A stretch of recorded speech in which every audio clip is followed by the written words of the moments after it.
Hey guys, welcome to episode 4 of the Week in Review show. As always, this is your host, Justice is Key.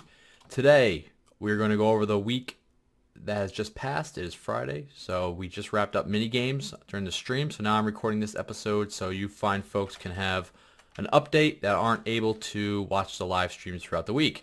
Now, where were we? What have we done is a better question. We've done a lot this week. It was a busy week. So let's go over what we got. First of all, as you can see, I'm moving really fast. We have, and you can see I'm not wearing anything because I have my power armor and I have it set to just nothing mode because I'm not a fan of all that crap. All right, what's what we have on it? We got a full-on energy shield, heat sink, electrolyzer so I can breathe underwater, night vision so I can see at night, flight control so I can control my flight better, auto feeder so I don't have to worry about food, my hotbar, which, you know what, now I think about it, I've never actually really taken the food off my hotbar since I put that on. Advanced solar generator for powering up, meter so I can see Thaumcraft nodes, and I don't know what infused experience is. We'll move on. Energy shield, heat sink, jetpack so I can fly, cooling system so I can stay cool and don't overheat, water tank in case I do overheat, liquid cooling system so I don't overheat. A lot of not overheating in the chest. Energy shield, armor, heatsink, obviously. Battery is my only source of power on this whole entire suit. Sprint assist so I can run faster, jump assist so I can jump higher, swim boost so I can swim faster, uphill assist so I can just go up steps without having to jump. Watch. Boom. All right. Also, boots. I have armor, heatsink, obviously shock absorber, so no fall damage, and that's it on the boots. So my power armor is pretty boss. I got some tweaks to still do on it because it doesn't really give... Oh, all my key bindings reset. But it doesn't really give me the speed that I'm looking for. So we're going to have to do some weight tweaks a little bit. But, okay. So we did that. I don't think I've shown this. We set up a cursed earth farm. Are you kidding me? Is it really just starting to rain? Never fails. It never fails to rain when I'm trying to record. Can I sleep? No. We'll keep an eye on that, though. I have a cursed earth farm, and I'll show you guys that in a moment. I think I didn't show that last time. If I did, I'm sorry. I'm going to be showing you guys again. But this is all the goods it's pulling in. I'm constantly having to empty out string. It's not running right now because I really don't need it to. I'm kind of like loaded on the mob essence. So we got a pretty good supply here. Back here is my Kabul Farm. Alright, we got we got over 10 million cobble. So we're doing well on that. This can hold 2 billion, so I'm just going to let this thing run. It's probably not going to fill up anytime soon. And this thing is a pain in the butt. I found this in the nether. Alright, the firestone ore. Now, I held it in my hand, and I went by my house, and everything caught on fire. Luckily, I was able to put it out quick enough, but that was in one of the streams, and it was funny. Funny and scary. Alright, so today I just set this up. Well, we started the underwater base, which I'll show you momentarily, but I need a lot of glass for this underwater base. So this is the way I'm doing. I'm just filling up a barrel here with cobble. I bring it over. It puts it into the pulverizer, turns it into sand. Alright, and then it pipes out into this chest. Sand, see? And then it goes into here, down to the hopper. Goes into here, whoop, goes into there. Makes all this glass, right? And I have the pump hooked up to an endothermic pump in the nether, so I have unlimited lava just about, all but. And then it gets piped out of here, goes into this DSU, and we already got over 1,200 Tinker's glass. So we're going to need a lot of glass for this underwater base. This way we should have a ton of it and not have to worry about it. Back here is my mob farm. It's pretty basic. It's nothing really fancy. I'm not even really go back there. It's just your standard mob spawner with grinder. Typical thing.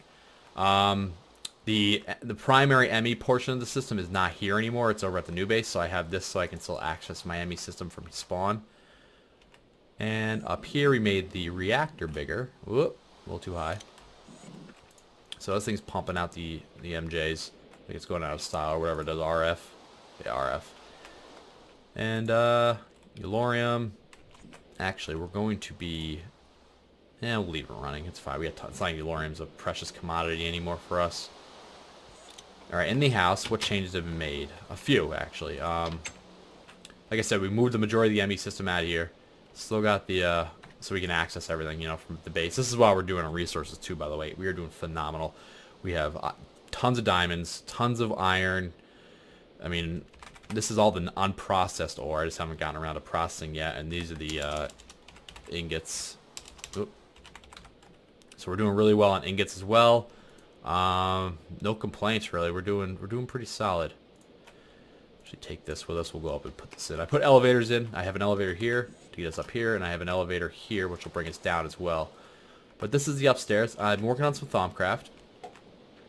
And we have triple ore processing up, and we have a cyanite reprocessor. Let's throw that in there. That's for big reactors. It gets us more ingots to use to generate power. So this triple ore processing, everything is brought up just about as high as it can go. Most of them are 9 out of 9, except for this one. This one, I think if you put 9 in there, it actually starts losing power. I have 3 electrolytic separators pumping oxygen in because oxygen wasn't keeping up with the super fast processing. So just to show you guys, I might, I get a feeling I've already done this, like I showed you guys this last time. But yeah, actually, let's come back. I'll show you guys after we get done here because it makes a lot of noise, that machine, so I can set it and then I can head out. All right, so down here is our mob spawner. This is the lighting system to keep everybody from spawning. All right, so turn it back on. This is extremely basic redstone. It works though. We'll let everything die quickly. I just turned it back on. I don't know why I did that, considering I'm recording. And I was going to drop down there to show you. I think we should be good now. All right. I gave Night some cursed earth layers, so that's why this hasn't redid its thing. I don't know why we keep losing blocks. I really don't know where they keep going. But it's your basic setup. Here's the doorway to get into the back. It's not really a door. It's just that. But the way it works is, everybody's pumping out their goods and stuff down the line, and everything comes into here. The items go into the ender chest, and they go into those barrels I showed you guys at the beginning. And the essence goes into here. And then there's, I just ripped down the tank system because I found out the open blocks tanks. I think it's open blocks tanks, right? I found out these things can actually generate lag. Oh yeah, open blocks tanks. So we're not using those anymore. We're using the barrels. Or drum, sorry, drum. We're using these things now from extra utilities. They hold a decent amount, about $250,000 a piece. So that's how that works. Pretty simple. And this is actually pretty effective. It fills up relatively quickly. Give me another block here to plug that hole. We're going to leave this turned off because I have nowhere for the fluid to go right now. Alright, this is where the tanks used to be. The tanks used to come all the way up here, but we just ripped them down at the beginning of the stream today. Down here is our blood altar for the time being. It's going to get moved. It looks like garbage, I know. It's just to get it up so I can have the water moving sigil, which I think I've shown you. I think I might have already shown this too. So that's where we are with the blood altar. It's pretty simple. I have a villager spawner up there. It drops villagers down. This thing kills them and sacrifices them. Good times. All right. So that's kind of that. Let me show you the ore processing. Like I said, I think I've already shown you this, but we're going to just throw that in there. Actually, let's do it. Actually, should just go right in, right? Yeah, it gets separated, it goes into here, makes a ton of noise. Basic factory. And they get sucked back into the ME system. Right? Cool. Okay. We can now sleep. Sleep under the stars. Hopefully get the rain to go away.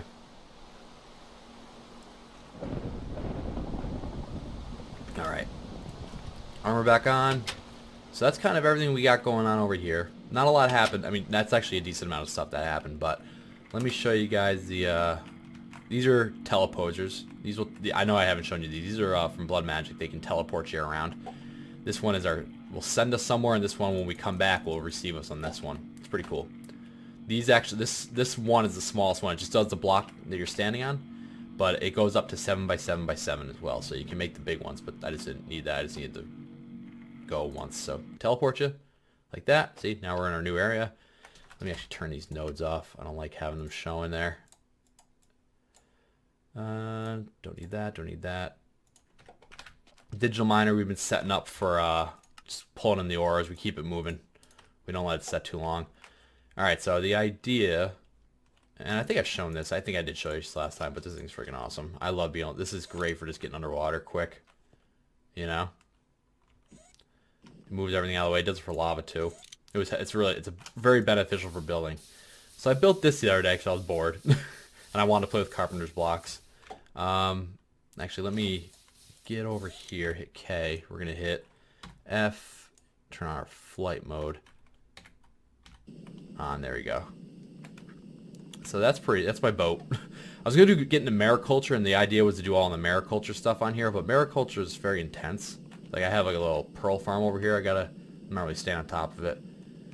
But, yeah, so it's a nice boat. I'm happy with it. I'm very happy with the way it came. I think it looks nice. We drop down, and then under here is just more area to work. Tin con glass here so you can see underneath. Here's a little access to the water. Yeah, so that's that. You gotta figure out the lighting down there still, but you know, this was just carpenter blocks everywhere, and then it was expensive too. Whoops, wrong button. There we go. It's expensive because this is all lapis and this is all iron. But I'm very happy with the way it came out. I used marble on the top just to give it a little. I wanted to use white on the top as well, but I wanted to have a different texture, so I used marble. It came out nice. If you take carpenter's blocks and you use an item on it and then you hit it with a dye, it turns to that color. So that's how I got this blue glass, which looks nice. So yeah, there's my boat. Now over here is what we've been working on. Let me get new and night vision usually helps her seen under the water. There you go. That's so far the beginning of the underwater base. Still a lot of work to do. I mean, I'm thinking I'm not even going to build anything in these domes. These are just going to be like intersection domes, and then we're going to spread out and branch out. So we got a lot to figure out still. But yeah. So we got to get in. Here's the openings over here. That's what I'm using for the opening. F. And then you can fly in like that. Okay. So this is it so far. I started doing some decorating today, trying to get this to look nice. These are carpenter's barriers, so basically walls. You can throw any type of block on, so I used the chiseled spruce wood. One of those options, and it came out looking nice. We're going to put trees in the center here. This is kind of going to be like the hub, like the center area. It needs a lot of work on the wall still. We didn't get to that. But we got grass down here. These are going to be the tunnels. Tunnels aren't going to be as big as we've done in previous worlds because I don't want to spend like hours building tunnels. You know what I mean? But, yeah. That's why you can see why we need all that glass that we're making back at spawn, you know? Over here is the ME system. I've added a lot of space here. We're filling up quick, as you guys saw. We've got a Mac up now. Mac's up and running. It's very helpful. The reason we got this up now before we actually had a place to put all the ME stuff is because I wanted to get building the power armor. And to build power armor, you really want to have all this stuff automated. It gets very tedious if you don't. I've shown you guys this in the past, but I'm pretty proud of it. The ores come in. This thing right-clicks down. What ores? These. I have these three being selected right now. Puts them here. My pickaxe takes them out. And then the hopper sucks up the items and puts them in. And this is the new addition right here. We got a drum here. XP comes out of this vacuum hopper with that little noz right there. And it goes right into the hopper. So we have liquid XP. And this is all of our mob essence. As you can see, we got over 1 million millibuckets of mob essence, which is very, very good. I'm very happy with that. Just normal thermal expansion machines here. We have a couple just spot loaders to keep these chunks loaded so I can access the ME system from spawn, because this part of the Mac is actually sticking in a different chunk. And that's actually, you know what, guys? That's kind of it. The rest of them are just domes. We've been using the FFS system to do it. Maybe next week's episode. Actually, speaking of that, I'll show you guys how we do the MFFS. I just don't have it set up right now to show you guys, and I don't want to take the time to do that because I got to get this edited and uploaded. But speaking of that, there probably won't be an episode next week because I'm actually going on vacation. I'm going to Niagara Falls. I'm looking forward to it.